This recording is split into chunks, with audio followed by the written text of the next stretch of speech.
So first of all, on this Buddha Purnima day, I wish you all well, all the best. May the blessings of Lord Buddha shower upon you.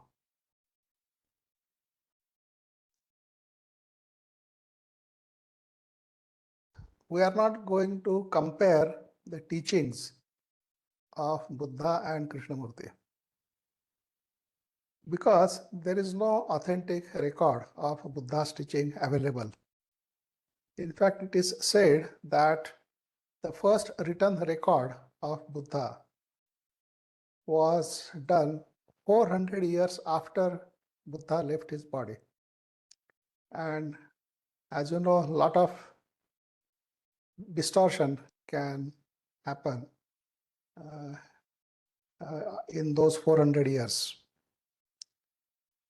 But with Krishnamurti, we have all the authentic record of whatever he has said.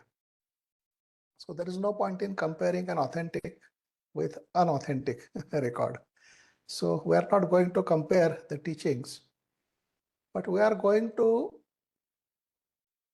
go into some of those aspects which were the result of the investigation by the clever people who had powers, who could see what even the most sophisticated instruments of technology cannot see. So those people, whatever research and investigation they have done and whatever they have reported, so based on that, we will be exploring this topic.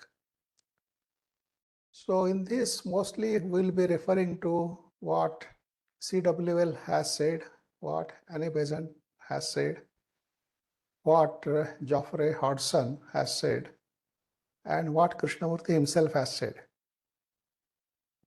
So we'll be referring to the works of these people and take out from that those things which are relevant to our topic. Now, all these people, they were clairvoyant. They were able to see much more than what the ordinary human eye can see, or what even the most sophisticated instruments can see, cannot see. All that they were able to see. Now, we don't want to establish the authenticity of the clairvoyant powers of these people because it will take the whole talk to go into that. But here I will mention only one incident in which Krishnamurti seems to endorse the clairvoyant capability of CWL. So I'll just mention that one incident and then we'll go into the topic proper. So in late 60s and early 70s, whenever Krishnamurti used to visit India and stay in Delhi, whenever he used to be in Delhi, he used to stay with Shivarao. Shivarao was one of the eminent theosophists who had worked with CWL for a long time, and he had married a lady, her name was Kitty Shivarao. And they used to stay in Delhi, and whenever Krishnaji used to be in Delhi, he used to stay with Shivarao. And it is reported that Krishnaji used to have a lot of closed door meetings with Shivarao to discuss things which probably he didn't want to make public. But Shivarao has reported that one morning at the breakfast table, Krishnaji asked him a question which startled Shivarao. The question was whether Shivarao could point out at least one example which can conclusively prove that CWL was clairvoyant. So Shivarao was quite taken aback by this question, but then he started referring to his memory. And then he thought that when CWL investigated past lives or past incarnations of Krishnamurti, and in those incarnations, he had given a common name as Alkyone to Krishnamurti. So Krishnamurti is referred to as Alkyone. And that was done because the past 48 lives were investigated. In each life, Krishnamurti had a different name, and to deal with 48 different names, and that too not only of Krishnamurti but all the other characters who appear in that life, it would have been too much of a confusion.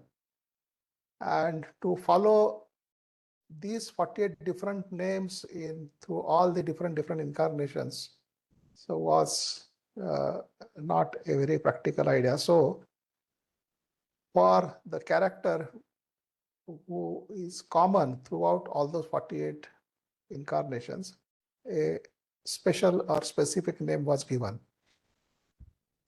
So Krishnamurti was given the name of Alkyone, and Nityananda was given the name of Mizhar. And then, of course, there is a whole list of persons who appear in that description and who have been given names. Now, Alkyone is the name of a star in the constellation of Pleiades. So Pleiades is Kritika Nakshatra, and in Kritika Nakshatra, the most prominent star is called as Alkyone. So that was the name given to Krishnamurti in that book, in which all his 48 different lives were investigated. And so Shivarao had worked with CWL in taking down notes and checking the script for errors and all those things. And for him, it appeared as though it was a work which was not possible for any human brain to imagine or to invent. So, which means CWL was factually describing all the events which happened in those past 48 incarnations.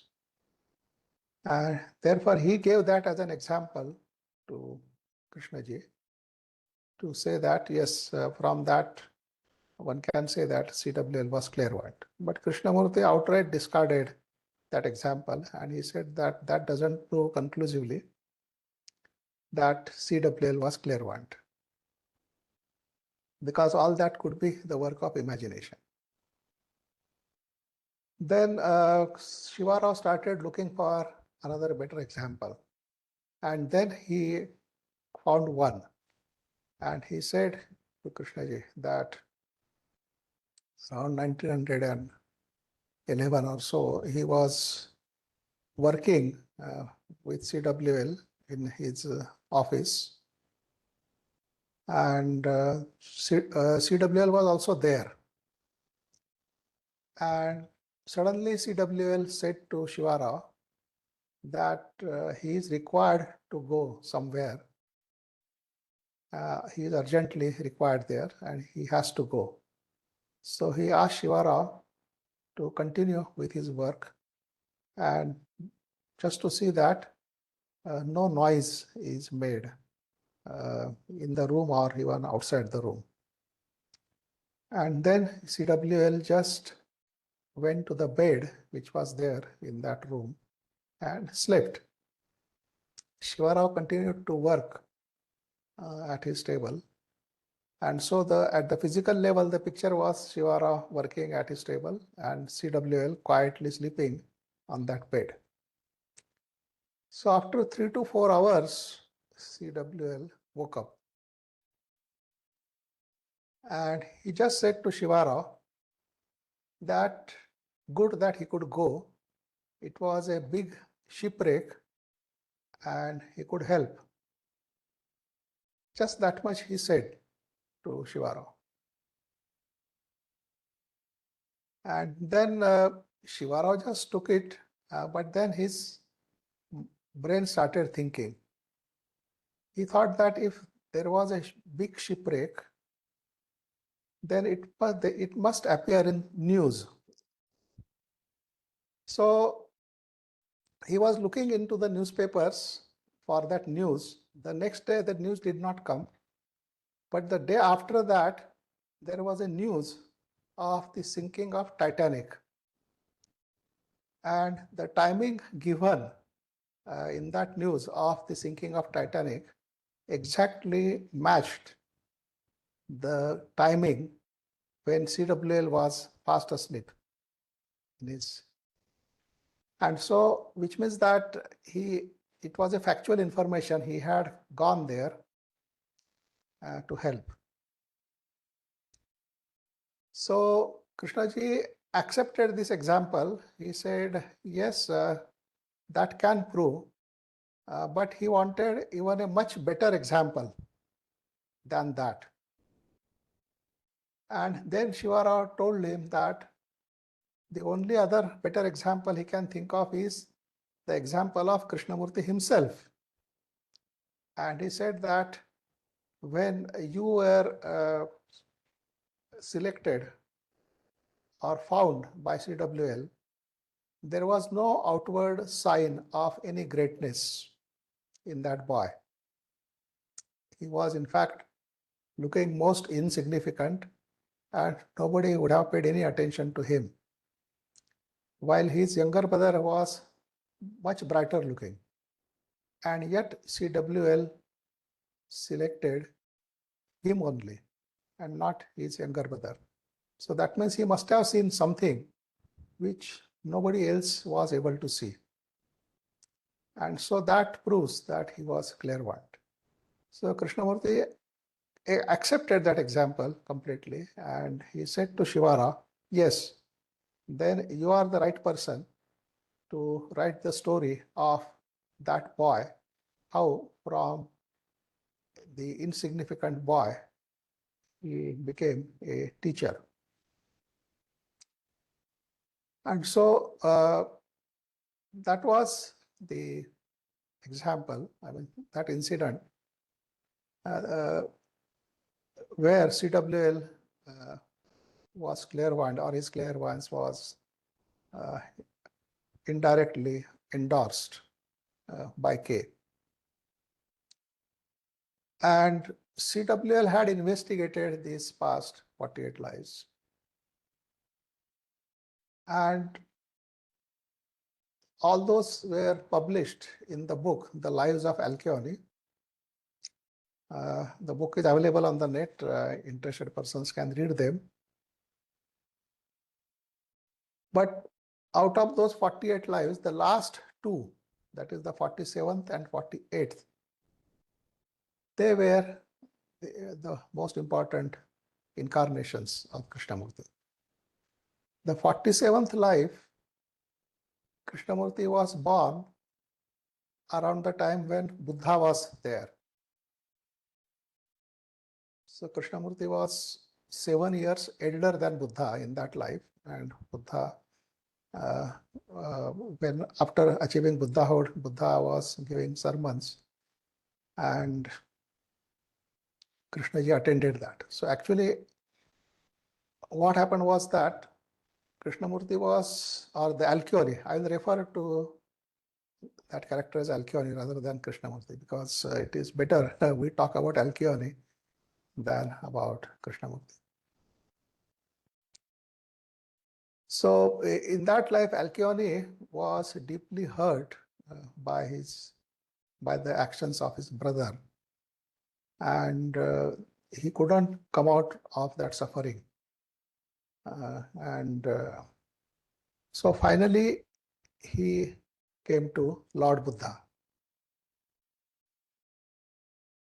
And just attending one sermon of Lord Buddha wiped away all that hurt, all that suffering.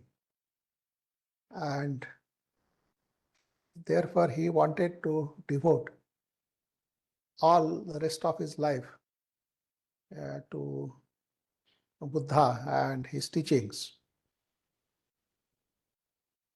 And so he expressed that wish to Buddha. And also Buddha asked him what he would like to do.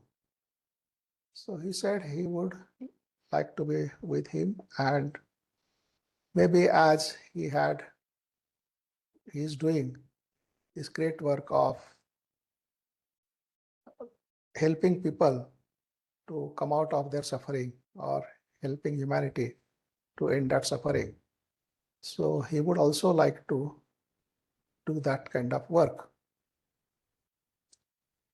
And he actually took a pledge before Buddha that is what he would devote all his remaining life and all the future incarnations for this kind of work. And Buddha accepted that pledge, that vow. And he said, yes, a vow taken before Buddha will always be fulfilled, will not go waste. And whatever vow he has taken, that will happen in remote future. So after that, Krishnaji accepted the Buddha's teaching and and he became the Buddha Bhikkhu. He became the Buddhist monk. So in those days, the Buddhist monks, they used to wear those yellow robes. And so Krishnamurti accepted those yellow robes, or Alkyoni accepted those yellow robes and became a Buddhist monk, and then spent the rest of his life in traveling with Buddha and listening to his sermons. And among all the monks who were part of that Sangha, because that whole group of bhikkhus was called as the Sangha. And in that Sangha, there was another very bright Buddhist monk. His name was Dharmajyoti.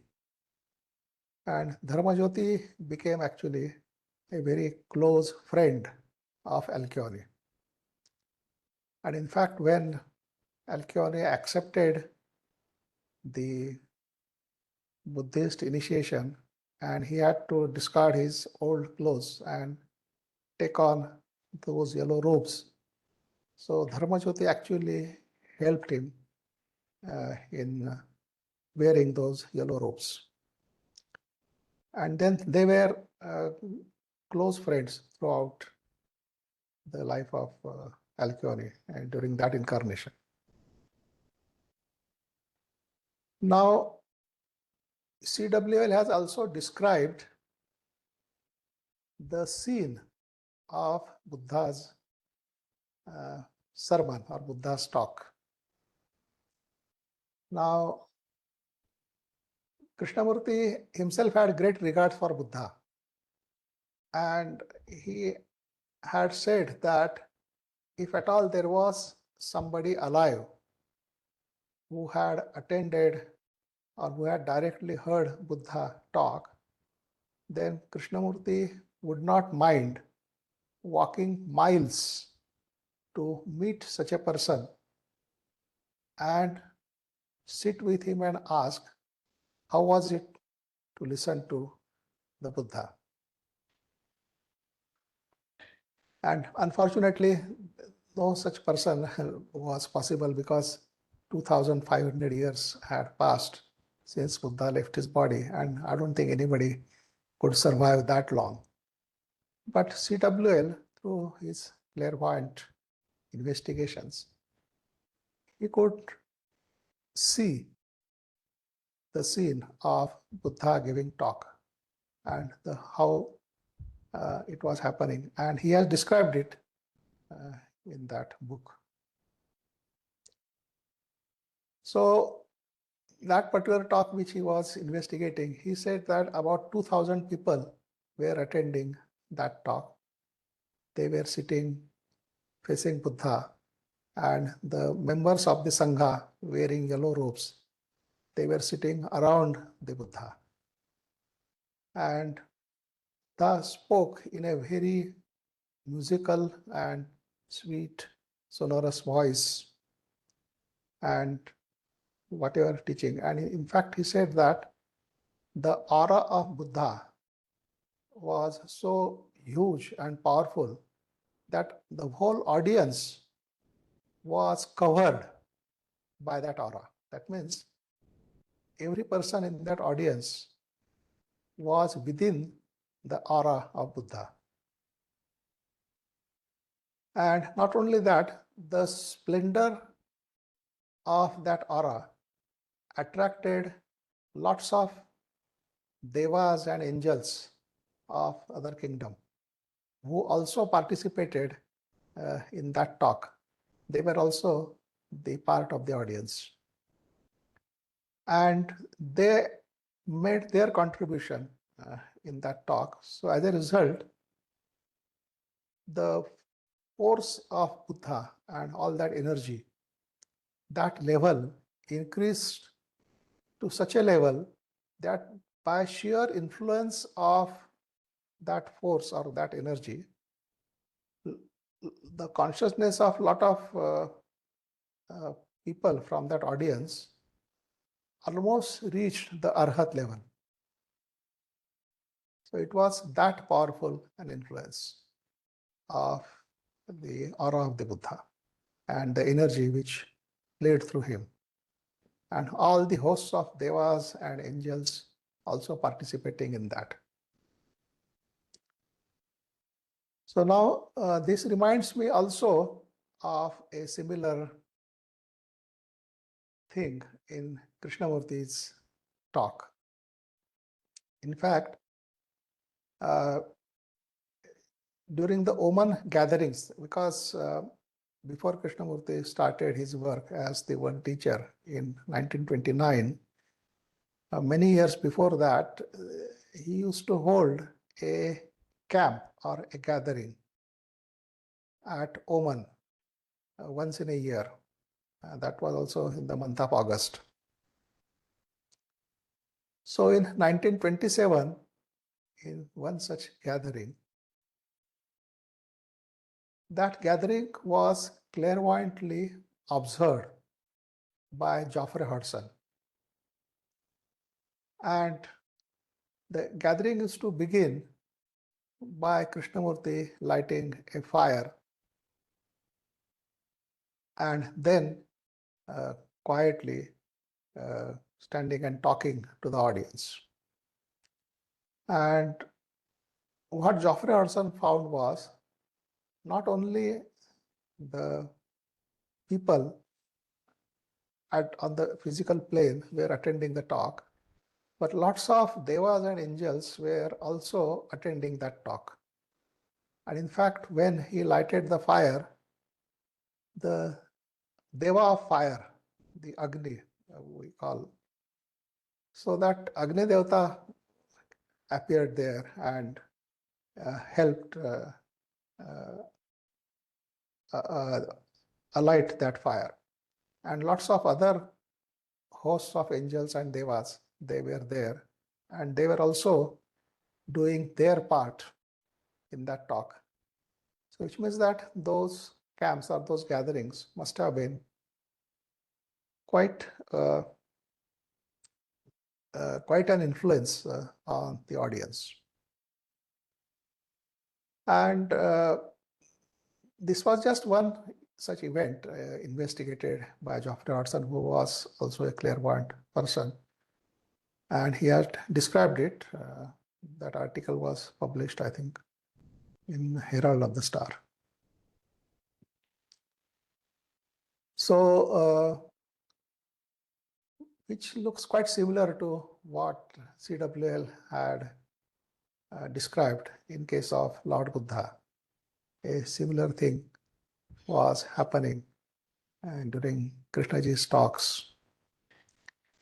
Because if we accept that the world teacher used to talk through Krishnamurti, then the world teacher is not only the world teacher of human beings, but he is also the world teacher of all the Deva kingdom or Deva evolution also. And therefore, when he is preaching, even audience from that Deva kingdom will also attend those talks. Then in that particular talk which CWL was investigating of Lord Buddha, so he has mentioned that there was a fire burning there, which means that maybe they also used to light fire before this gathering or this talk. And then Buddha was pointing out that fire, and he was talking about the psychological content.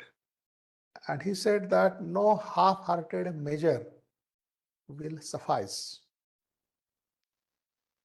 You have to stamp out all the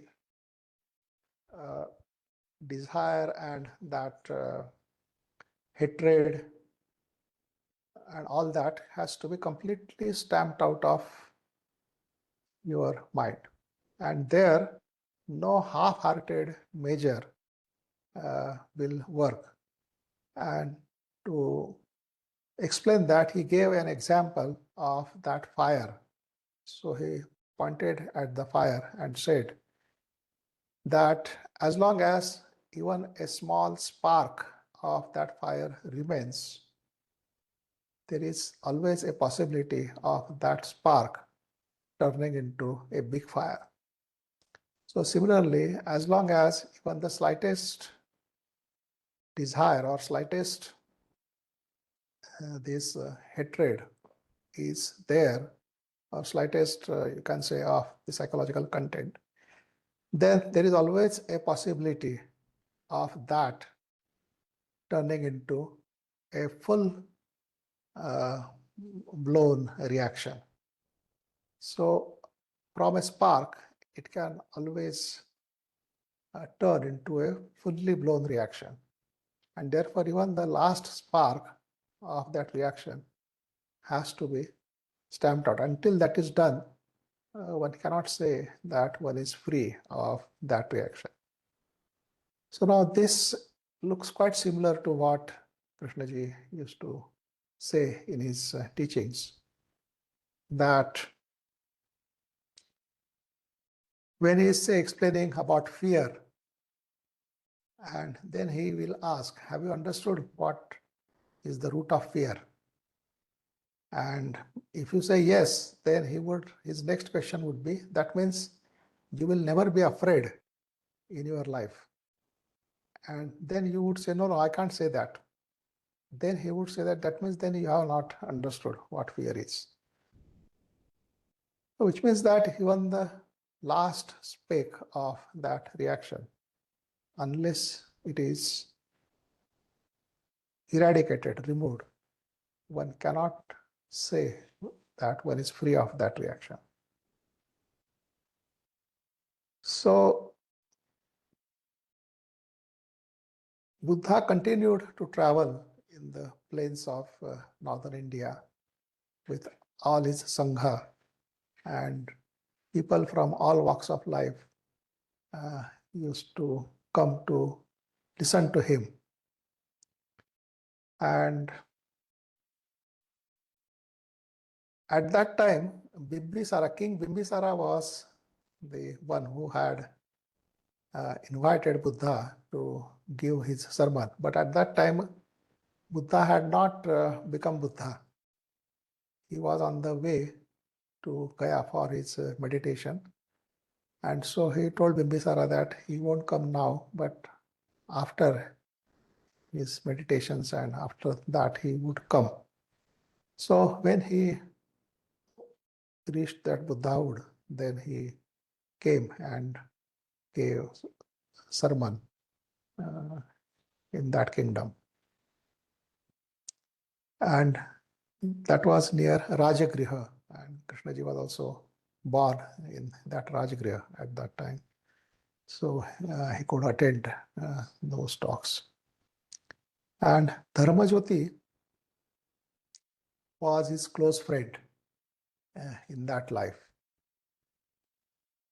And it is said that the impact of Buddha's meeting with Krishnamurti was so tremendous that it altered the duration between two consecutive lives of Krishnamurti. That means up to the 47, for the last 47 incarnations, the duration or the gap between two incarnations was about 700 years. So that means when he finishes the previous incarnation, then his next incarnation would take place after 700 years. And after that incarnation, the further incarnation will take place after another 700 years. So like that, the gap between two consecutive incarnations was 700 years. And this gap was altered after meeting Buddha. And instead of 700 years, it became 1200 years. It is said that the more advanced the person is on spiritual path, the longer is the duration between his consecutive incarnations. And which means that the impact of Buddha's presence or meeting Buddha was so tremendous that it completely altered that duration between the two consecutive lives of Alkyone. And so naturally, and in that life, Alkyone passed away before Buddha. And after Alkyone passed away, 10 years after that, Buddha left his body. At that time, he was a matured age of 90. At that age, Buddha left his body. And then when the Buddha left the body, then the Lord Maitreya became the next Bodhisattva. Now, interesting thing is that in that life, contemporary to Buddha, Krishnamurti, the Alkyone's name was Shiva Shankar. But when he became Buddhist monk, his name was changed. And he was given a new name, which was Maitri Bala Dasa. Maitri, Bala, and Das. So Maitri means friendship, the kindness. Bala means the power, and Das means the servant. So servant of the power of kindness. That would have been the meaning. But Buddha said the meaning is prophetic. That means there is much more, or the meaning indicates or is indicative of some future event. And so that Maitri can be interpreted as Lord Maitreya. And so the name would mean that the servant of the power of Lord Maitreya. And that is what Krishnaji was in this life, when Lord Maitreya worked through his body to give these teachings to the world. And so that name, which was given 2,500 years ago, indicated the kind of work Alkyone would be doing 2,500 years later. So that was not just a coincidence, but the name given was quite thoughtfully given. Then after that incarnation, the next incarnation of Alkyone happened 1200 years after that. So this was around 600 years before Christ. So the next incarnation happened 600 years after Christ. So that was some 600 and something AD. And that to happen, that happened in the city of Kanauj. Now Kanauj is the modern name, but at that time, that city was, the name was called as Kanyakubja. So Kanyakubja is the present city of Kanauj. So that is where he was born. And that time, King Harshvardhan was the king. And he was a great patron for Buddhism. So in that life, Alkyone became a Buddhist monk. He accepted, he became a monk and joined a monastery in Kanauj. And there was another Buddhist monk who was traveling from the southern tip of India right up to Tibet. And during his travel, he was doing the work of the revival of Buddhism in India. So when he came to Kanauj, Alkyone immediately took liking for that Buddhist monk and immediately associated himself with the work he was doing. The name of that Buddhist monk historically was Arya Sangha. So Arya Sangha was the monk during the times of Harshvardhan who did a lot of work in the revival of Buddhism. And when he came to Kanauj, Alkyone took liking for the Arya Sangha and wanted to travel with him to participate in the work he was doing. And so he traveled with Arya Sangha, and Arya Sangha went up to Nepal. So in Nepal, in Himalayas, he revived some Buddhist monastery and asked Alkyone to look after that monastery. And then he left and went to Tibet. Now the interesting point is, this Arya Sangha was the same person who was Dharma Jyoti in the previous incarnation. So when he was very close friend of Alkyone. So the same Dharma Jyoti appeared in this incarnation also as Arya Sangha, and again Alkyone worked with Arya Sangha with Dharma Jyoti in this incarnation also and did the work for Buddhism. And then when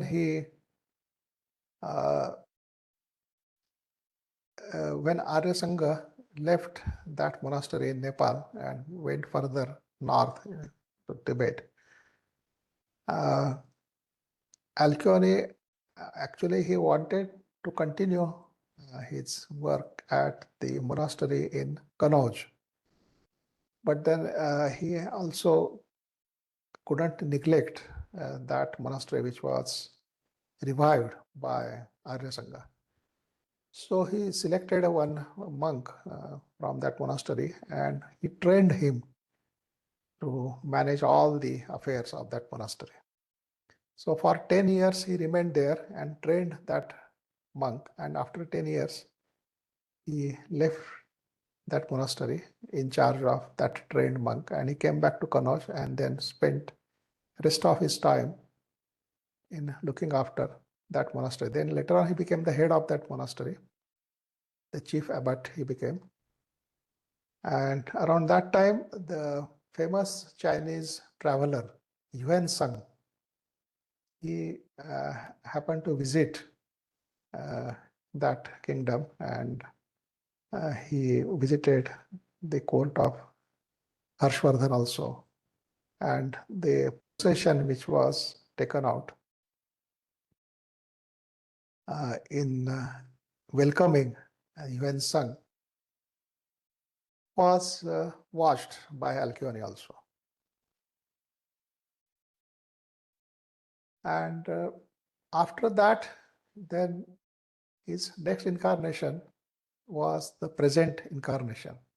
So again, a gap of 1200 years. So after 600 AD, you add 1200 and you get 1808 AD. So in this, when you see that Krishnamurti was born in 1895, so approximately 1200 years after the previous incarnation.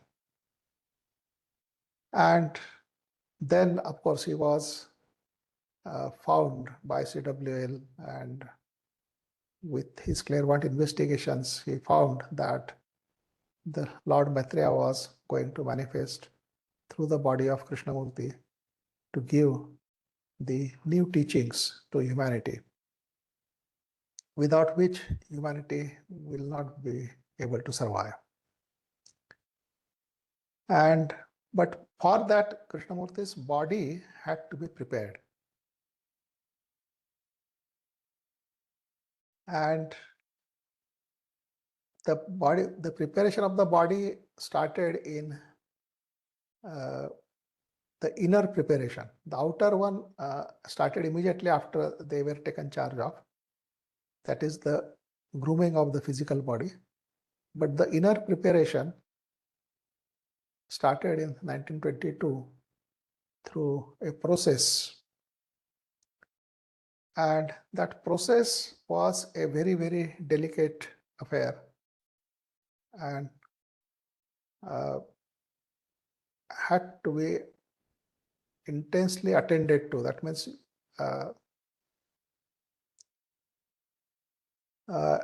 it had to be performed under close observation of an eligible person.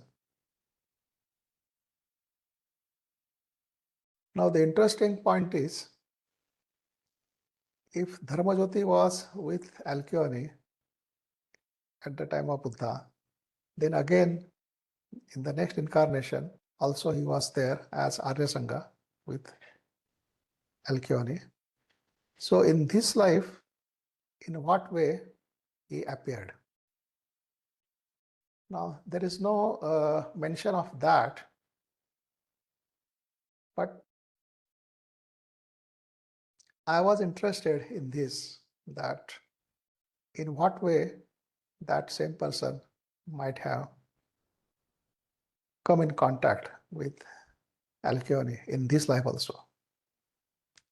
So I asked and discussed that question with Radha Varnier, the international president of Theosophical Society. So when I met her at Chennai in her office, I asked her this question. And she said that Dharmajyoti is now the master, and he is Master Jwalkul. And so in this life, that process was actually supervised by Master Jwalkul. So under his close observation, the process was performed.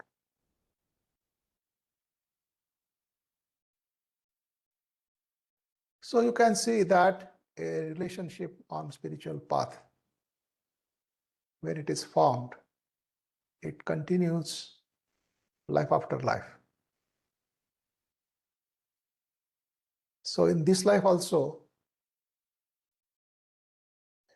Dharmajyoti, as Master Jwalkul, he was part of the life of Alkyone, and he actually was the person who supervised that process and saw to it that it is properly completed.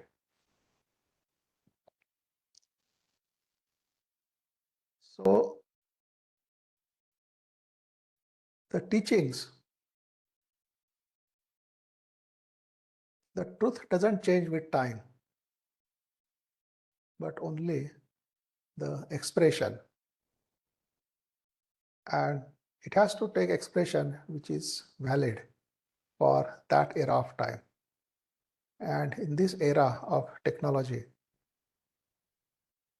it had to be put forth in a very objective and scientific way so that it doesn't contradict the established facts and therefore becomes acceptable to the human beings of that time.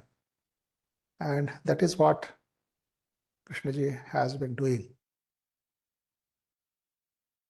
And in fact, whatever he has said or talked about is so different from tradition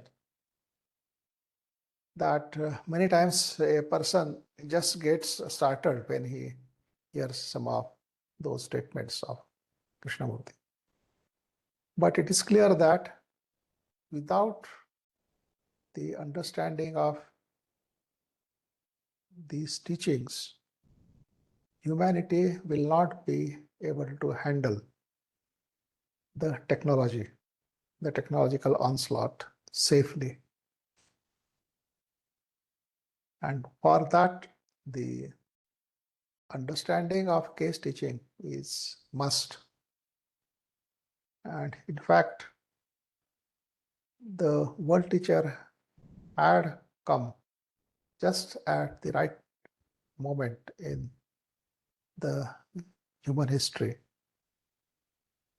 to give that teaching, which will enable human beings to not only handle the technology properly, but will also help them unfold their inner potential. So there are further things about Lord Buddha, because they said that all the major events in the life of Lord Buddha happened on this full moon day of the month of Vaisakh. So his birth, his achieving Buddhahood, and his living the physical body, all the three events took place on this Buddha Pournima day.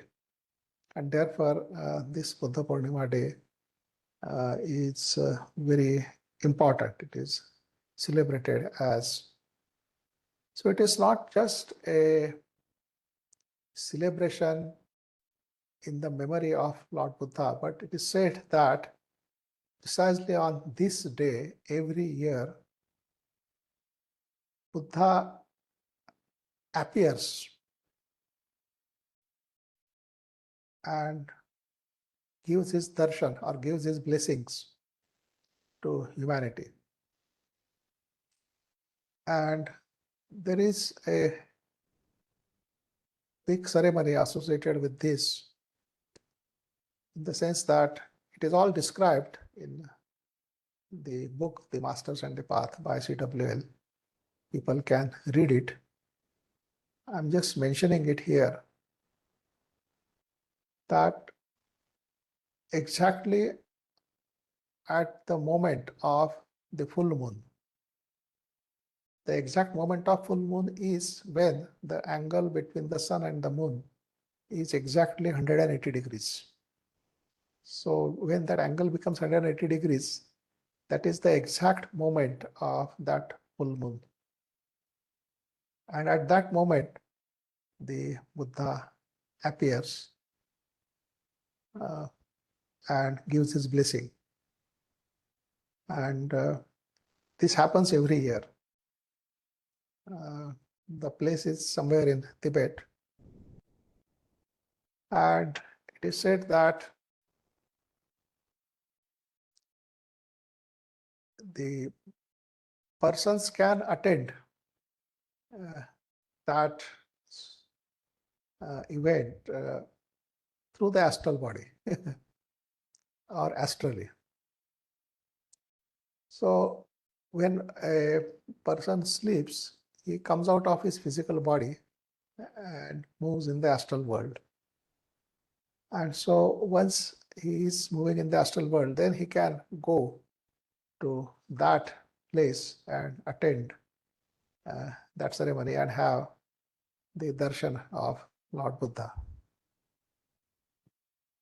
Now, we don't know whether we are capable of traveling astrally or not. But if at all we are capable and we don't want to miss the opportunity, then usually what people suggest is that just an hour before the exact full moon time, one should go to sleep and then wake up after about an hour of that exact full moon time.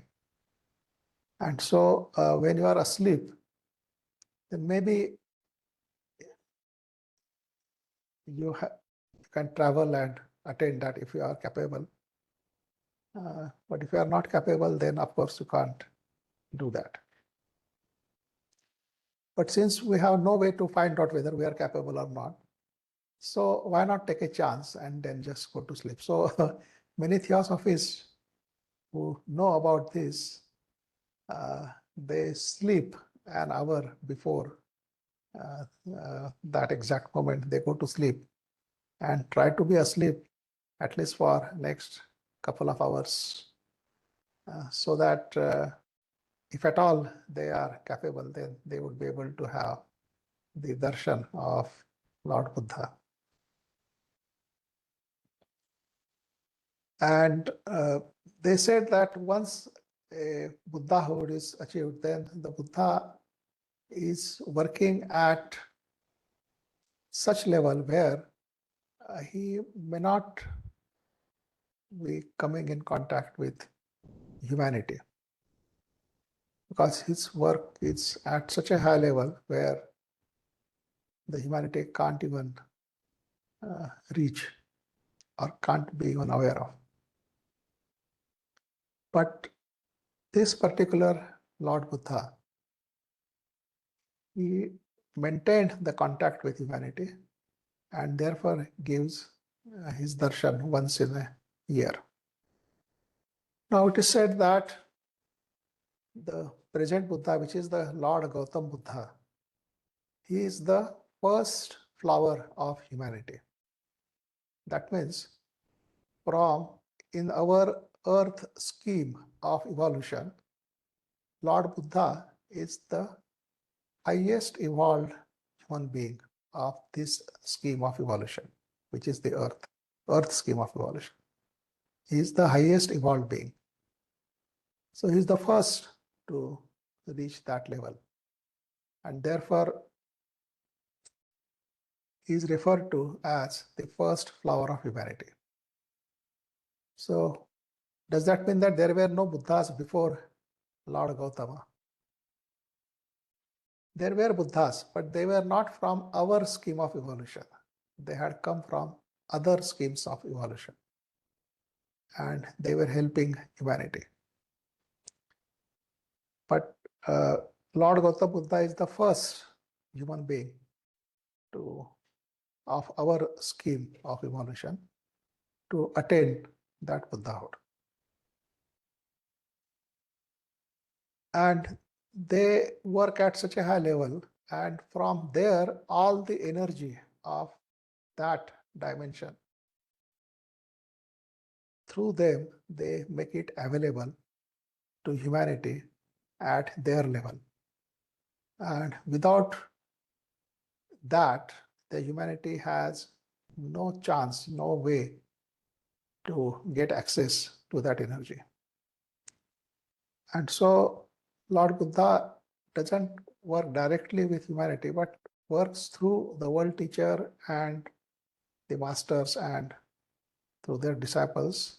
That energy passes on through all that link and then becomes available at the physical level to humanity.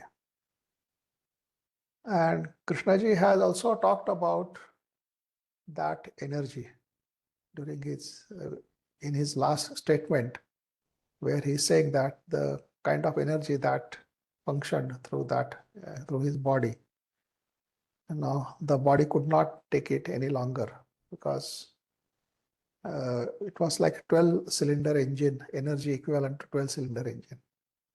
Now that much energy constantly functioning through the body for 60, 70 years, then body will naturally be tired at some point of time and then had to be left.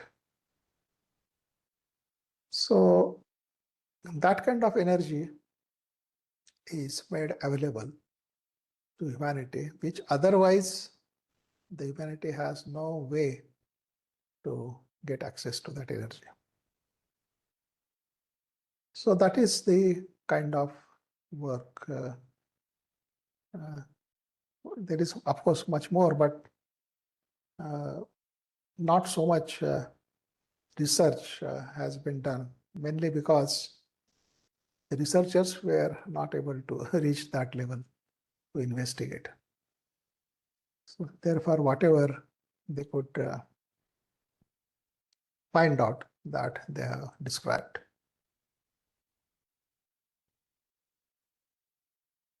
So I think the Buddha and Krishnamurti, they are quite interrelated. And in fact, during many of his talks and dialogues, Krishnaji had referred to Lord Buddha. I will just mention two such incidents and then throw the talk open for questions. Sir, this is Samrat. One such event is during the dialogue with Pandit Jagannath Upadhyay. Krishnaji was having dialogue with those Pancha Pandits, among whom Pandit Jagannath Upadhyay was the leading Pandit. He was a Vedantist and also a Buddhist scholar, had great regard for Lord Buddha. And he was explaining, or he was making some point in discussion. And Pandit Jagannath Upadhyay was making some point. And suddenly Krishnaji said to him that Lord Buddha is here. Suppose if Lord Buddha is here and he tells you that just listen. You don't have to exercise your brain. You don't have to try to understand. You don't have to inquire, nothing. Just listen. And if you listen, then that is your liberation. You don't have to do anything else except listening to Buddha. And if you are able to listen, then you are liberated. So will you listen? So he asked Pandit Jagannath Upadhyay directly. And other participants, they thought that Krishnaji was pulling his leg, was pulling Panditji's leg. And so they laughed. And Krishna said, no, don't laugh. I'm very serious about this. I'm saying it very, very seriously. That why would you listen to Buddha? You listen to him because you love him. And when you love and listen, then that listening can create a miracle. So that was one mention of Lord Buddha. The other event is described in G. Narayan's memoirs, where Krishnaji was staying in Ojai in the Pine Cottage. And that time, G. Narayan and Sunandaji, they were also in Ojai. And one day morning after bath, Krishnaji was wearing the bathrobe and then sitting on the bed of his room. And Sunandaji and Narayan, G. Narayan, they went to meet him. And they found that Krishnaji had a different kind of glow on him. And the whole atmosphere of the room was different. So they very hesitantly entered and sat there. And Krishnaji said to them that Lord Buddha is here, ask questions. And when he said that, these people, they were completely overwhelmed by the sheer atmosphere, or the grandeur of that atmosphere. And they were speechless. They didn't know what to ask. And so then Krishnamurti asked them, what is the essence of the teaching? And G. Narayan said, you are the world and world is you. Seems to be the essence of the teaching. Then Krishnaji himself said, observer is the observed, is the essence of the teaching. After that, they were sitting quietly and they could distinctly feel altogether a different kind of presence, a very elevating, very sacred kind of presence they could feel. And they sat there for a little while and then they came out. So this was another example which was directly described by G. Narayan, who was himself part of that. So Buddha was, I think, very much there in Krishnamurti's life. And sometimes Krishnamurti did refer to him. But he did not refer to any of his teachings. As far as teaching was concerned, he was completely objective and factual and without any authority. So that is how he presented his teaching, without any authority. So which means because Buddha has said it, therefore you must accept it? No. Because Krishnamurti has said it, therefore you should accept it? Again, no. In fact, you should not accept it till you have tested the truth of what he is saying. And to test that truth, you have to test it in your life. And when you have tested the truth in your life, then it is no longer case teaching or Krishnamurti's teaching or Buddha's teaching, then it is your life. So that is how he presented his teachings. So I think that's all I have to talk about these two great beings. Now you can ask questions and we'll move with those questions further. Sir, go ahead, Mr. Reddy. Sir, you mentioned one, I forgot that, why that 600 years alternate or another thing, 700 years and 700 years, and this huge gap, why this happens, sir? You mentioned some secret in the talk. Yeah, in our last workshop, I had explained this, no? So. And now also you said, sir, this huge gap, why they take because I have said that when a person is spiritually advanced, the gap between his two incarnations is longer. It keeps on becoming longer. Now, say if you consider a being as high as the Bodhisattva, then Bodhisattva will not keep on manifesting after every 100 years or 700 years, but 2,500 years. So after Buddha, the next such manifestation in the form of Krishnamurti was after 2,500 years. That long gap. So the more spiritually advanced a person is, the longer is the gap. So because normally it is about 700 years for persons like us, but could be longer. And for some persons, it is even shorter than 700 years because they don't have much to work out in the sense, not working out, but collecting the essence. Okay.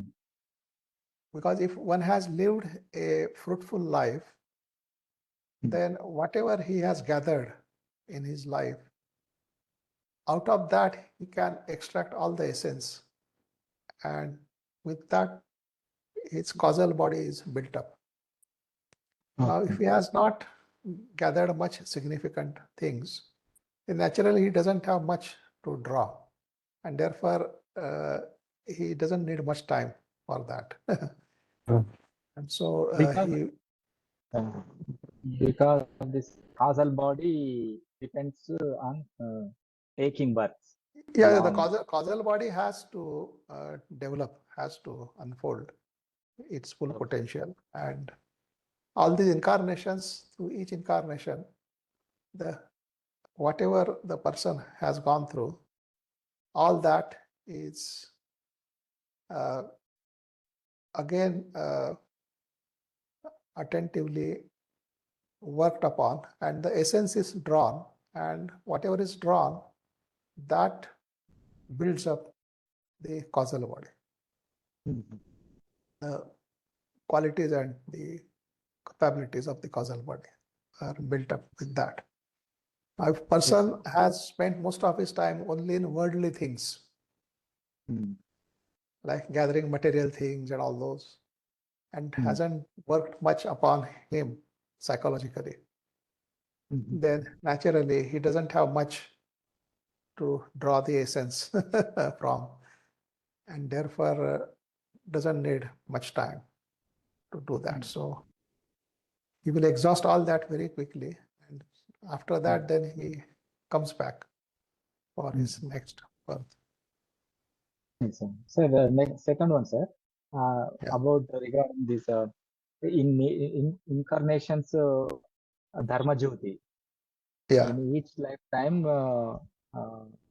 supported with Krishnamurti as a Dharma Jyoti in another life, another name.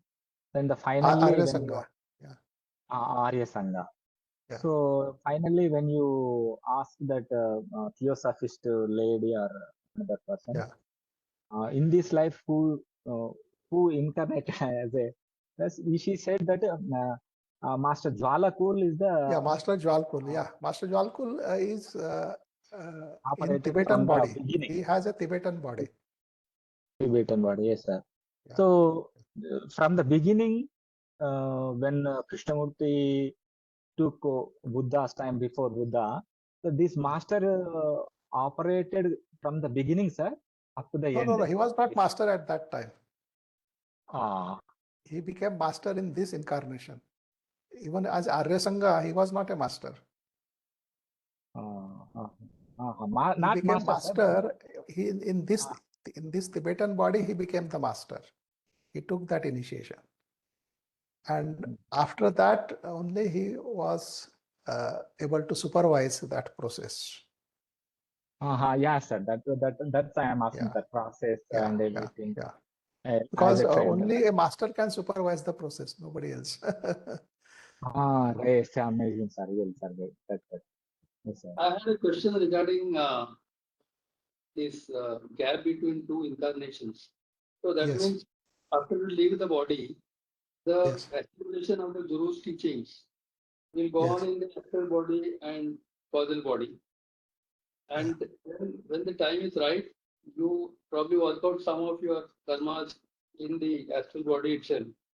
And then when the time is right, you come down with a changed causal body for a new task which is given through that causal body. Is that the right explanation why Krishnamurti's gap? No. It's not like that. You see, working out of karma is different thing, and building the capacities and the powers of causal body is a different thing, right? A person can live a life, create a lot of karma, and keep on taking incarnations in order to work out that karma. And he can keep on doing it endlessly. But through that, his causal body will not develop, will not unfold. For that to happen, he has to live or do certain things while he is alive in the physical body, which will be useful to the causal body. So, which means that as we have been talking about this attention, awareness, and doing things attentively, trying to understand things using one's own brain. So all that, if person is doing, right, then he is collecting a lot of things which will be useful to the development of causal body. Now, if he doesn't do that and simply mechanically lives his life, right, going through all the physical events, physical things, and all those things, and collecting psychological burden and all that, then all that is not going to be helpful in the building of the causal body. And therefore, such a life then is a wasted life, because causal body doesn't get anything from that kind of life. Right. So, clearing the impressions during this birth, Yes. while you live in this body, is the way to create a legacy for improvement of the causal body. Yes, I mean, whatever the teachings of Krishnamurti that we have been talking about, if one is trying to live that teaching, then that is definitely helping the causal body.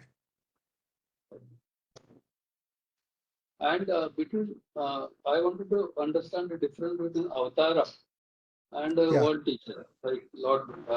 And we know about the avatara, and the Hindus also believe that there would be a new avatara which will be coming in Kali Yuga.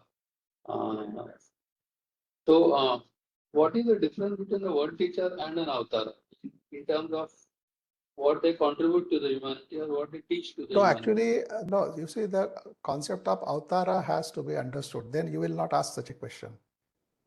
See, what does avatar means? A person who is free from this cycle of birth and death in the physical body, right? He is not required to be born in a physical body as per the order of the nature, because he has exhausted all his karma, he has fully unfolded all his potential. So taking birth in a human body is not going to offer him anything more, any advantage. And therefore, he doesn't have to take birth in the physical body. But then his unfoldment continues in the higher planes, in the higher worlds. There it continues, but he doesn't have to come back to the physical body. He is now free for all time to come to take the physical birth. But yet, for the sake of humanity, if he has to do certain work at the physical level, for which he has to take up a physical body, then such a person taking a physical body is called as the avatara. Then he is called as an avatar. Avatar means a person who is not usually required to take a physical body, takes it to carry out certain function, certain work. Then that birth is not called as a human being is born, but it is said an avatara has taken place. So since there are people at different levels in different dimensions, so avatar could be coming from any level. Say even if a master takes birth in a physical body, then that can be called as avatara. If Bodhisattva, the world teacher, takes the physical body, then that is also called as an avatara. Or Buddha or things like that, they take the physical body. Then that is also called as the avatara, because they are not required to be born in a physical body, but yet they take physical body for carrying out certain tasks for the humanity, which otherwise has no way to be carried out, which only they can do. Yeah. So they take. So that is the avatar. So now, will you ask a question? What is the relationship between world teacher and the avatar?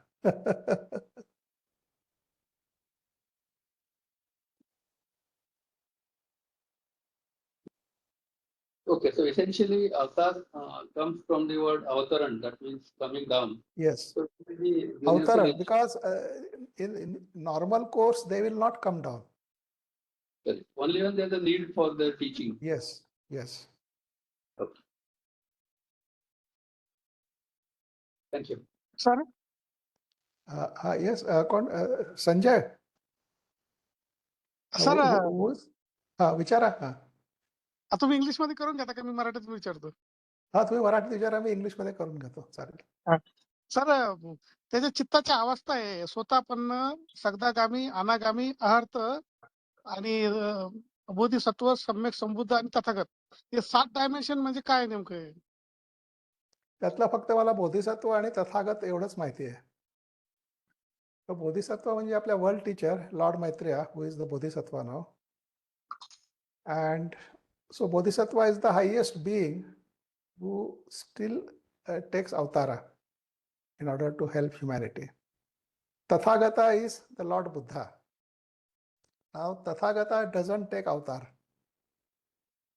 because it's too high, and he works through the world teacher. So it is the world teacher who would take the avatar.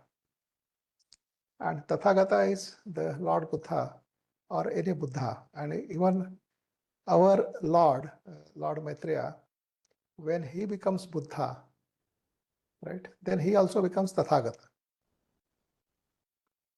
Then the next in line who will become Bodhisattva is the Master Cage, who is the disciple of Lord Maitreya. So he is going to be the next Bodhisattva.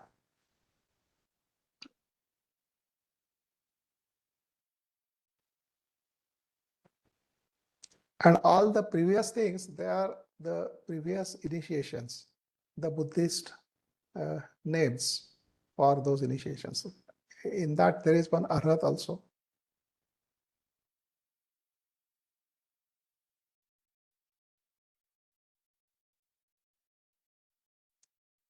Yeah, Pawan, you want to ask? Namaste, sir. Namaste. Sir, you said that Buddha's teachings come after 400 years of Buddha passing away. So can I say what are the authentic teachings of the Buddha for humanity precisely? And also it is said that it is also said in Theosophy, some people, some Voice of the Silence, a small book, it contains the teachings of Buddha precisely. Is it so? That is my question. No, actually, that book, you see, when Arya Sangha was reviving Buddhism, he was giving discourses, and Alkyone was taking down those notes of those discourses. In fact, he used to prepare reports of those discourses, and all those reports were put together in the book called Book of Golden Precepts. And then they were used for the guidance of the Buddhist monks. Any monk who wants to study Buddha's teaching or Buddhist teachings, these reports would be made available to them, and according to that, they will study or try to understand. Then, when Madame Blavatsky got hold of those reports, so from that, 3 of the reports she translated in English, and they were published in the form of that book, The Voice of the Silence. So The Voice of the Silence is actually an English translation of those reports in Pali, which were prepared by Alkyone while listening to the discourses of Arya Sangha. So in a way, you can say that the authorship of that Voice of the Silence indirectly goes to Alkyone only, just as the authorship of At the Feet of the Master is written by Alkyone. So even the Voice of Silence is this way the work of Alkyone.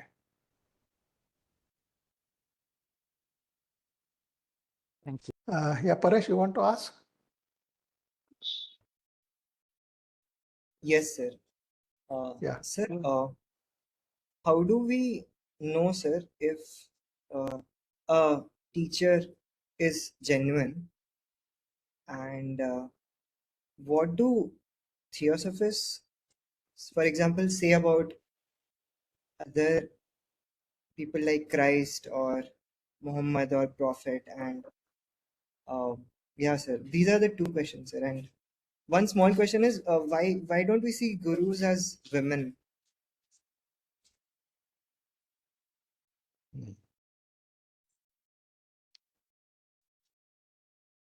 Yeah, that's an interesting question. Why not so many women are gurus? Of course, there is at least one master who holds the female body, and that she is referred to as the World Mother. And of course, she has her own disciples and all this thing. About the others, see, the influence of Buddha was so tremendous because the impact generated was so tremendous that taking advantage of that impact, a lot of incarnations took place to use that force to guide humanity in different parts of the world. So after Buddha, it said that Master Cage, he took birth as a Pythagoras and guided or taught the Greek humanity in Greece. And after that, he also took birth as Nagarjuna in India and guided on this Buddhist teachings. Then there was an incarnation of somebody in China, Lao Tse. Lao Tse was also around that time. And in Greece again, there was the incarnation of Plato. So Plato was also a person. And then Christ was the direct manifestation of the world teacher in the body of the Jesus. Now, as beings, you can no doubt can say that these were the great beings. But the problem comes when you ask about their teaching, because no authentic record of their teaching is available. And in case of some of these people, only a partial record is available. And just picking up fragments from here and there and trying to apply to your life is not a very useful task. And therefore, although we can say that yes, these were great beings, but as far as our life is concerned, right, we don't get much guidance from them because their original teachings are simply not available. And why to spend a time on the material which people have associated with these great beings according to their own convenience, according to their own vested interests. And therefore, we can simply ignore all that. And we have here the authentic teachings of Krishnamurti. What exactly he said is all available. So better to spend one's time and energy in understanding that than spending it on trying to find out any wisdom in the teachings of those whose authenticity itself is in question. So why to waste that time? And in theosophical literature also, only those books which are the result of direct investigation, right, are to be studied or to be given priority. So the books by C.W.L. Annie Besant and Geoffrey Hudson, these were the clairvoyant people who actually investigated and scientifically presented their observations. So those you can read and study. Then the second line of theosophical books is the people who had studied theosophy well, and they had studied the works of these clairvoyant people, understood them, and on that basis have written out of their own understanding. So that also is useful to read, but of second level. The first level is directly the books of these. And Krishnamurti's teaching is the basic, without which you can't make much out of even theosophical literature. So that is essential. And if you are able to understand what Krishnamurti is talking about, then you will be able to understand theosophy better than without referring to Krishnaji. So I think that should be the priority of study.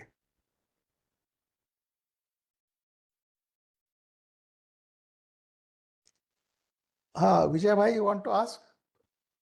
Thank you, sir.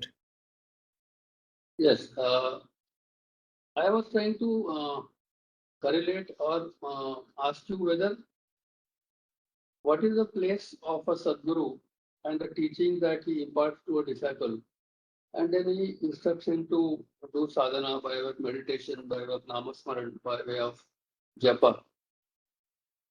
What is the place of this kind of a teaching in Krishnamurti's teachings or his way of? No place actually. Okay. It's only But you see, the concept of guru is rather funny. Funny in the sense, the disciple declares that so and so is his guru. And once he declares somebody as his guru, then he expects all kinds of favors from the guru, what guru should do for him. Right? But he doesn't understand why should guru do all these things to him? Who is he to the guru? It is like there is a stranger, and that stranger you suddenly declare as your guru, and then you start dictating that since now he is your guru, he should do these things to you or for you. This simply doesn't happen that way. And why should a guru do those things for you? Are you something special for that guru? Or you are just like any other human being? And if you are just like any other human being, why should guru do a favor to you?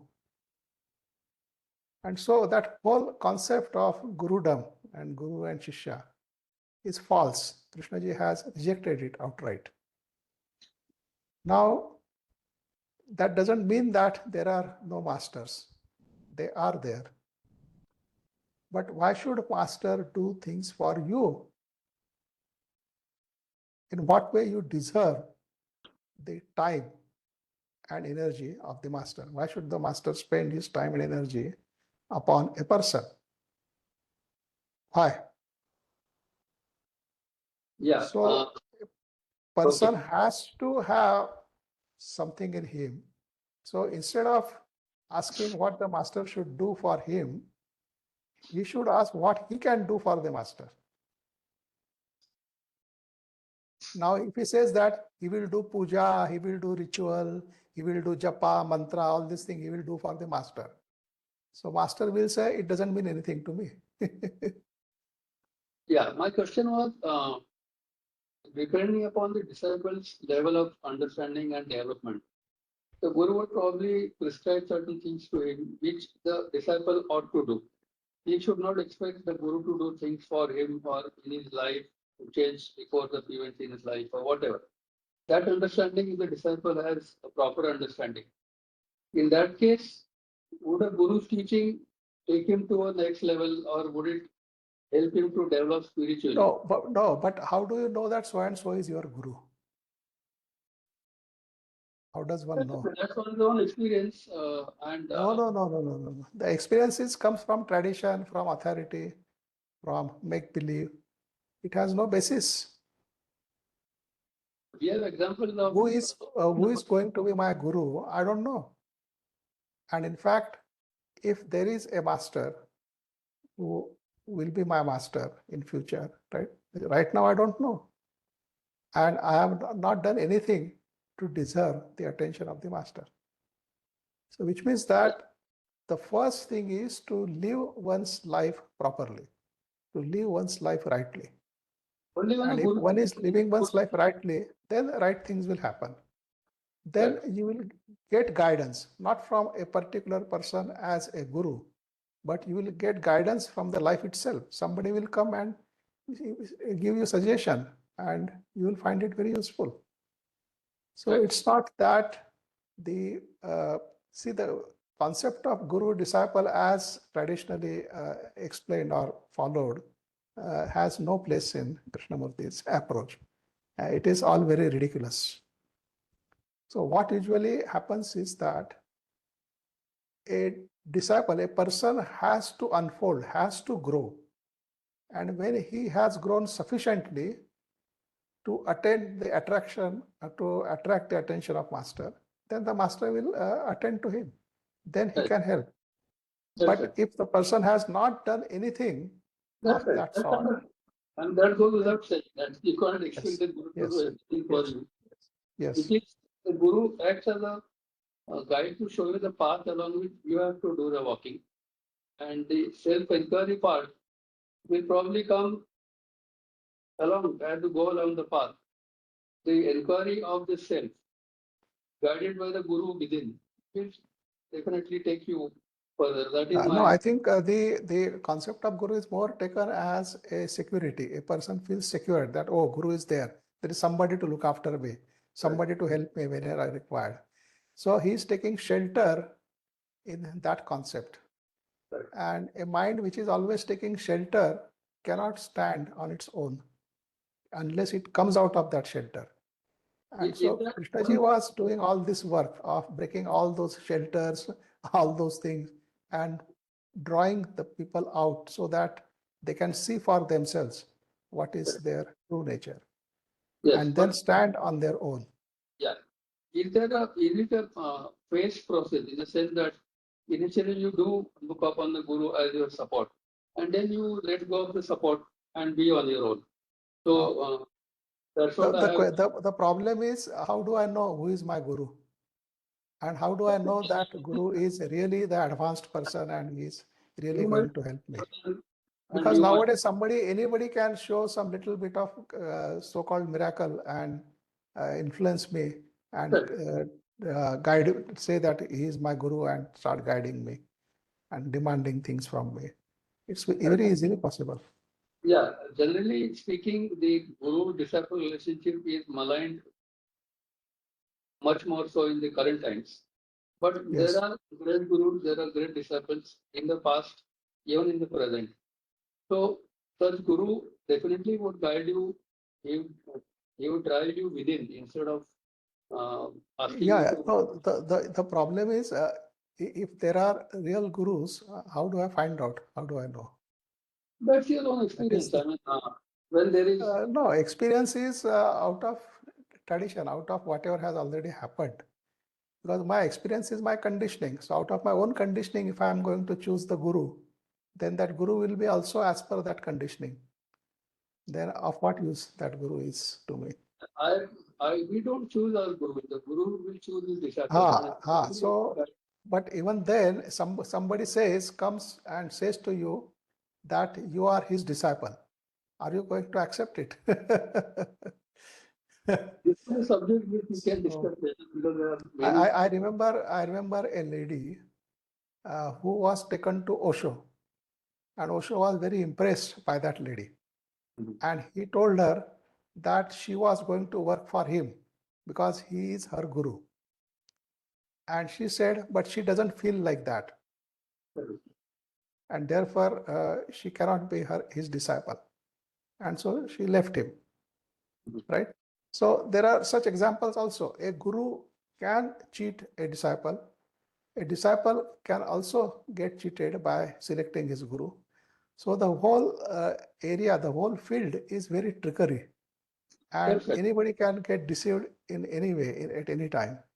Yes, so why to enter that area at all? Why not focus on one's life and find out whether one is living one's life rightly? And if one is living the life rightly, the guidance will come. Definitely.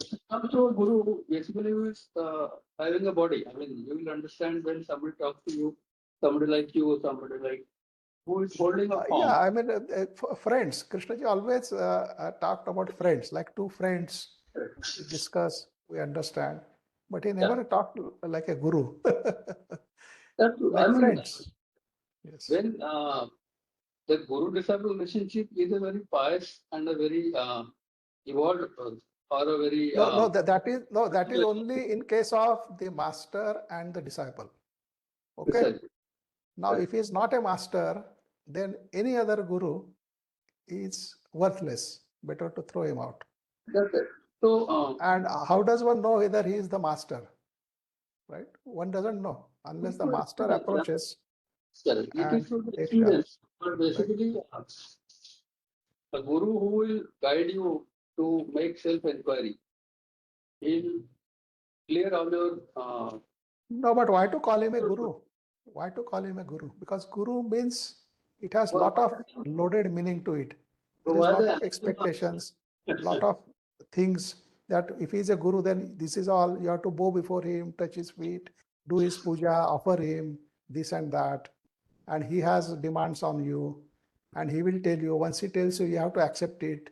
You can't question, you have to do it. So all these things they go with that.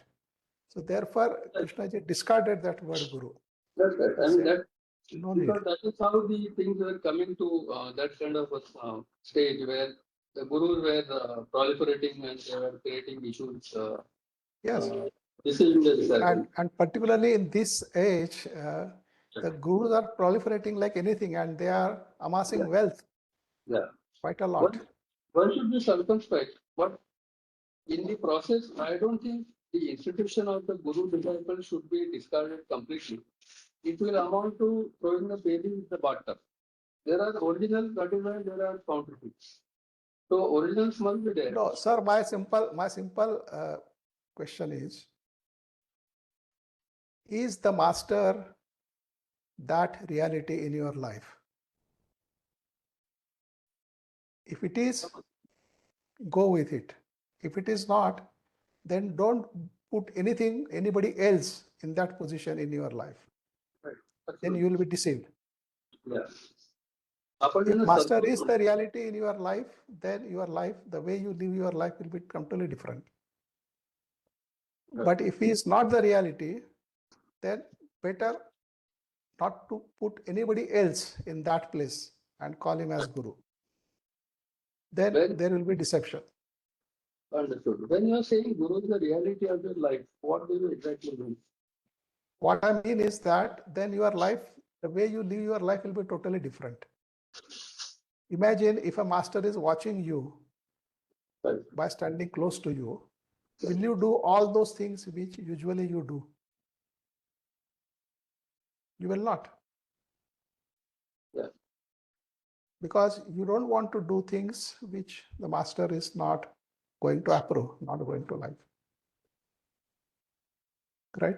And if one is doing those things, which means that the master is not the reality in his life, just a concept, just an idea, Understood. like any other idea.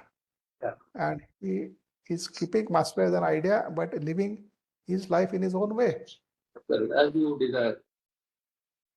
So then then he can put anybody else as the guru who will Yeah. accept his way of life. You will make a guru according to your lifestyle. Yes, the guru will approve your lifestyle and will provide you psychological security. Yeah. But Thank that you. is myth. I mean, there is Yeah. actually there won't be any security. Go ahead. Yeah. Sir. Yes. Thank you. Yeah. Yeah. Go ahead. Sir नमस्ते. Namaste. Me Ajay Naigaonkar from Pune. Oh, Ajay Nagawkar. Yeah, that's right. Sir आप Pune hostel में एक बार मिले थे theosophical society में. Right. आज का lecture बहुत ही अच्छा लगा. हाँ, महात्मा गौतम बुद्ध और कृष्ण जी के बारे में जो आपने जो रिबर्थ में जहाँ उसकी मुलाकात हुई थी बहुत अच्छी तरह समझाया. जब हमारे जीवन में जब ट्रूथ टेस्टेड होता है तभी बातें समझ में आती हैं. बहुत अच्छा लगा. सर हाँ. मुझे वो पूछना था कि 180 डिग्री सन और मून कितने बजे आएंगे अभी पुणे में? 180 डिग्री सन एंड मून. तो अभी 180 डिग्री आज कितने बजे? आज फुल मून डे है तो around 9:30 in the night. It will 9, be 9:30. the exact around that time. It will Yeah, be the yeah. exact Pournima point. हाँ. So people can have their early dinner, and by Hmm. 8:30 they should go to sleep. Yeah. And Yes, sir, yes, sir. wake up maybe after that 10:30 or so. If they are Yeah. able to sleep, then possibility is there. If they are not able to sleep, then okay, just meditate upon Buddha. That's all. Yeah. Vipassana is better for that time?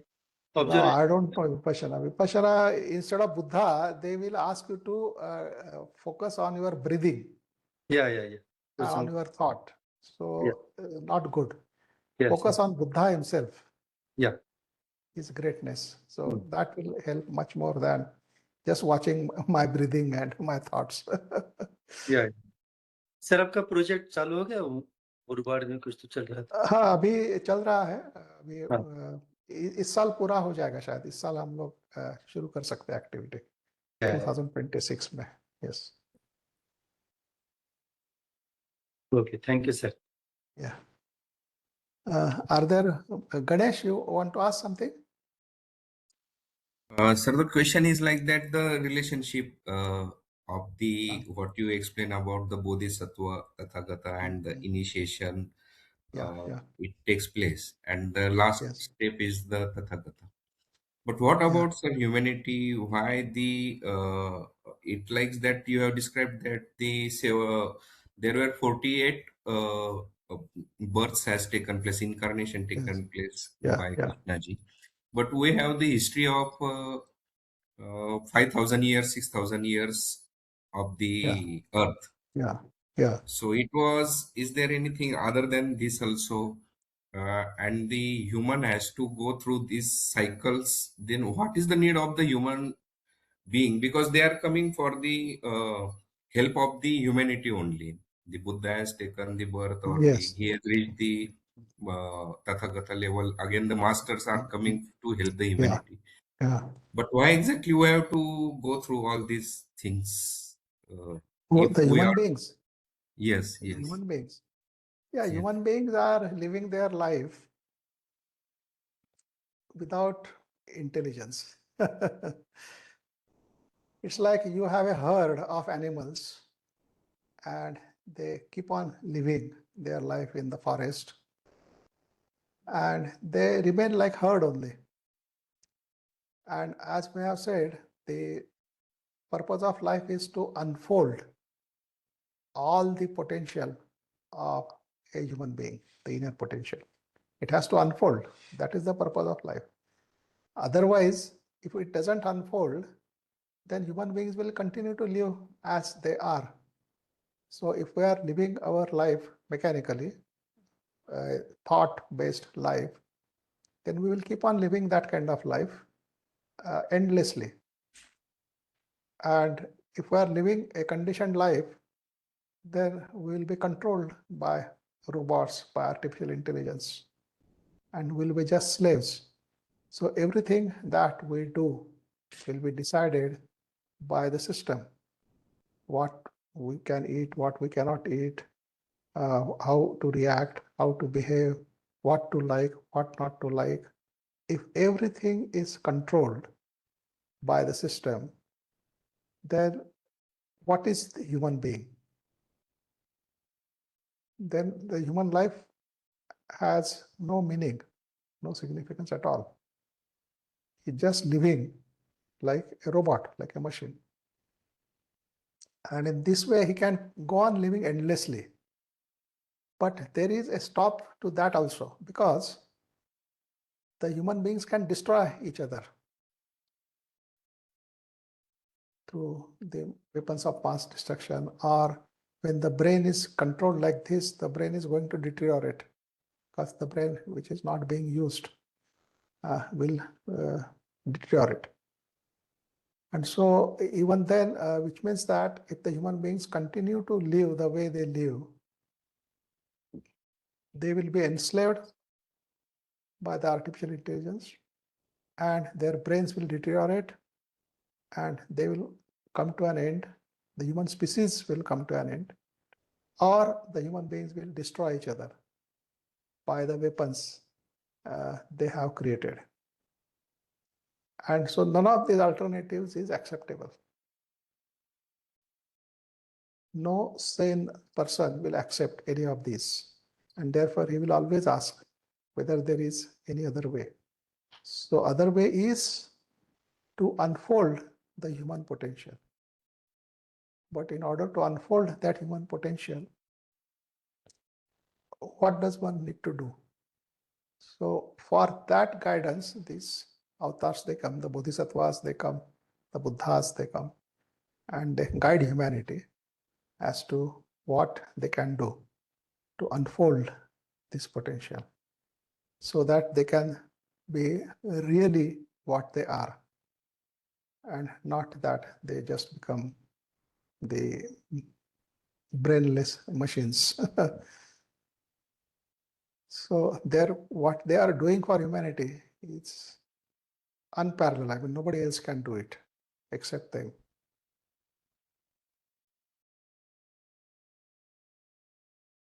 Sir, Yeah, go ahead. म्हटलं to live without the action of will, कृष्णमूर्तींचं हे आहे, त्यावर थोडं बोलाल का? Please speak. म्हणजे हो, विल मध्ये काय आहे की Krishnamurti talks about will as the essence of desire. आणि एसेन्स ऑफ डिझायर जर असेल तर मग शेवटी डिझायर वर बेस्ड ज्या ऍक्शन्स आहेत त्यातून जे सफरिंग किंवा जो परिणाम होतो, that same thing will happen by the action based on will. But will is a least understood subject, because theosophy also talks about will, but they don't talk about will as the essence of desire. They talk about will as the divine will. And if it is a divine will, then there is only one will. And if there is only one will, then an individual doesn't have his own separate will. Because if he has his own separate will, then that will is the essence of desire. It is not the divine will. And when the person doesn't have his own will, then it's only the divine will which functions. Then it can function even through the human body. And therefore, Krishnaji doesn't talk much about will. He mostly talks about will as the essence of desire, because that is how the will seems to be operating in human life.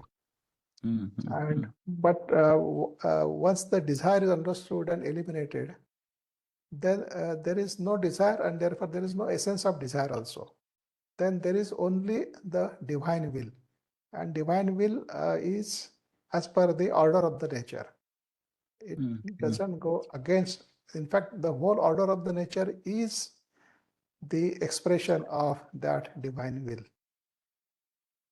And therefore, if a person is one with that will, which means that he will function as per the order of the nature.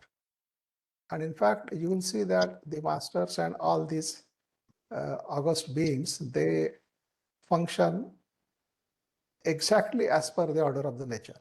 There is no personal element in their behavior, in their life, but everything is as per the laws and the order of the nature.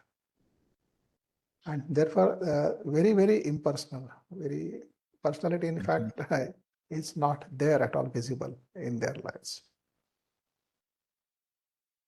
पण ते दिवसाच्या आपल्या जीवनाच्या क्रमामध्ये it's very difficult ना, म्हणजे no, I mean, what we can do is that आम्ही patient पाहताना आम्ही बघतो, अनुभव घेतो क्रिटिकल मध्ये कुठलेही पेशंट बघताना ती डिझायर राहते की करायचंच आहे, असं आहे तसं आहे, म्हणजे बऱ्याच घटना घडतात, दिवसभर चालू असतं.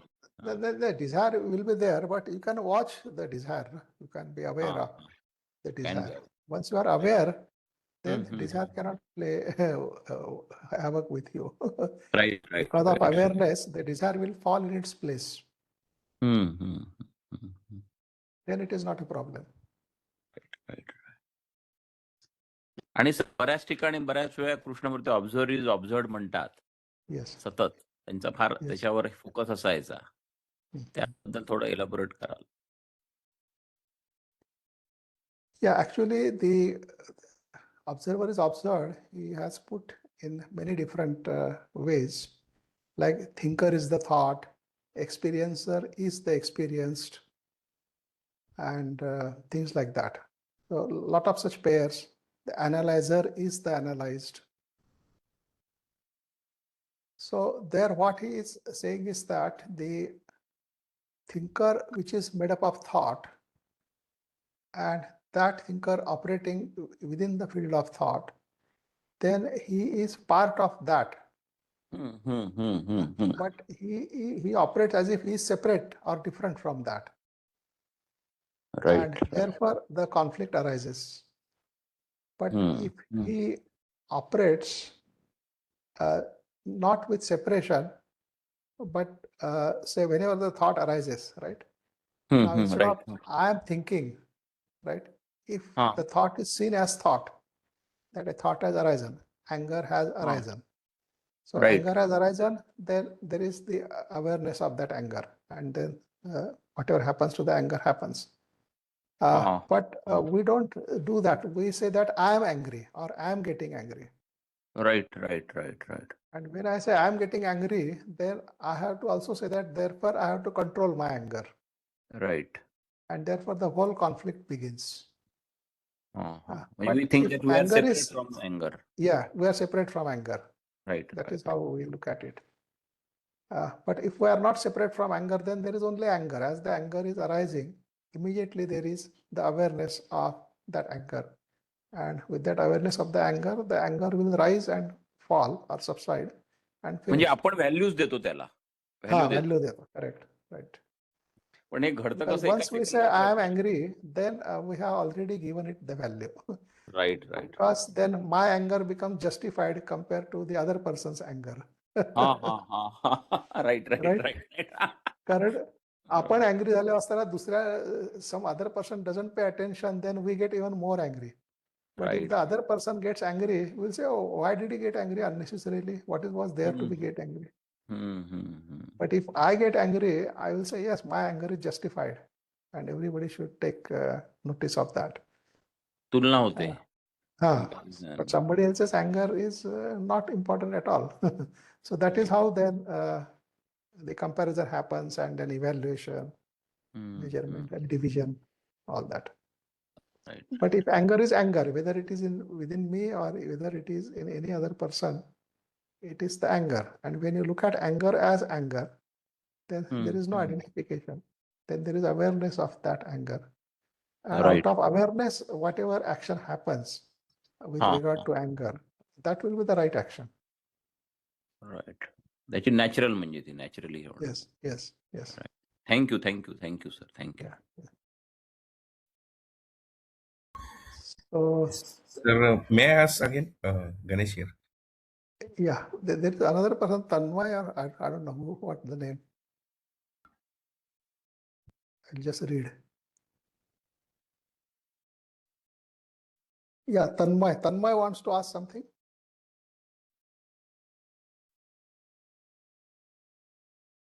Well, he may not be before the screen. So, well, you can ask Ganesh. Yeah. Sir. My son Nachiket is also attending this one, and he good. wants to ask that Yes. after death we have to go with the working out with our body from astral plane, causal plane, and this one, and again we take rebirth if it as per theosophy or ecosteric condition. Yeah. So why there is need to from where it has been started that if we were actually in the mental plane and there is no content of conscience is working out, so he just trying to link that from where it has started actually. How did we have come to birth, and again these cycles goes on repeating. No, you see, just as a seed, right? A seed is there. Now, how is the seed formed? Now, there was the manifestation of the seed. That means the seed sprouted, developed into plant. The plant grew, and when it became a full tree, it flowered. Then fruits came, and with the fruition, the tree has completed its life cycle. And that fruit then created more seeds.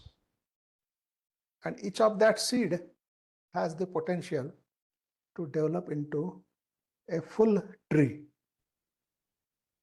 Now, should the seed develop into a full tree, or seed should not develop? What will be the answer to that question? A seed is thrown on the rock, doesn't sprout, doesn't grow into tree, finished, wasted, gone.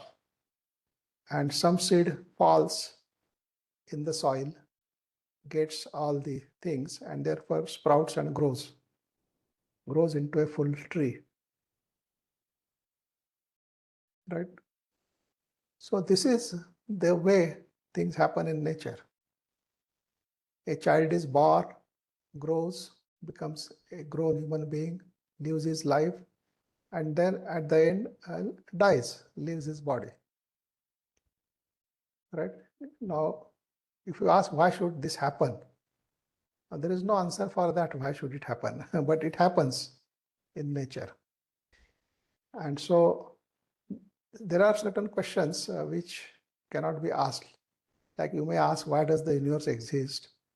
Or why this or why that? You can't ask such questions. But you can observe what is happening in nature. And whatever happens, you have to understand its significance in the sense that what is it that is being achieved through that happening. Not that nature has to achieve, but something has to come out, something has to result from whatever that is happening. And therefore, if you examine in that way, then you will start getting answers. Like say, why do I have to live? A person may ask, why do I have to live? I can end my life. But ending the life, what is it going to do? I mean, if a person is alive and he says, I don't want to be alive, I want to die. Well, he may die, but when he dies, He'll be awake in another world. And so, after all, whatever he wanted to escape from, he was not able to escape. That will follow him in the next world also, and all that. So I think the right way to ask questions is to ask what is the significance of this life? What is the right way of living? And with that question, when we inquire and start understanding our life, right, then we understand the significance of each and every process in each and every world. And when we understand that, then we are able to live rightly in all the worlds, not just the physical, but the higher worlds also. And that is what I think a human being is expected to do, to understand the significance of his life. Life not only in the physical body, but the life as a whole. And if he understands that, then he will be able to live rightly and take the full advantage of that life, to take all the opportunities and grow in his full potential. That is what actually the purpose of life is. The purpose of the life of a seed is to grow into a full tree and fulfill its life, and in that fulfillment, throw out more seeds. So probably a similar thing happens in case of human beings. Yeah. Hello, sir. Sir, I'm Tanmaya Ghosh, and this is my first session. I got to know about your seminar and workshop from Harish, and I have a question that, like you said about astral development and rebirth also. So I want to know, like, if in my past life I had some growth, some astral growth and development, and then I had the time period after my death, and I am now I am again reborn. So in my this birth, that knowledge will be restored, or I have to start afresh, because like Swami Vivekananda used to experience some from his earlier childhood. Like he can feel some sensations that is happening in between his eyebrows. So he was not able to register what is happening to him at that early age. So is it like restoration of whatever growth we had in our past life? We start from there, or we start afresh? That is what my question is. Yeah, I mean, you begin exactly where you left in the last life. Okay. That's exactly where one begins. It's not a blank slate every incarnation, but the next incarnation, the life begins exactly where one has left it in the previous incarnation. So no particular advantage or disadvantage. Okay. Thank you so much, sir. It was very enlightening session. I'm truly very much happy to attend your session. Thank you. Ajay, you want to ask something? No, sir, it's okay. Thanks. It's okay. No? Okay. I think time is also over, and I think we should stop this session now. And I don't know when we are going to, maybe in July, we will have our new series of workshops. Then probably we'll be able to meet. Yeah. So I'm ending this meeting now, and hope to meet you sometime in future. Yeah. Thank you, sir.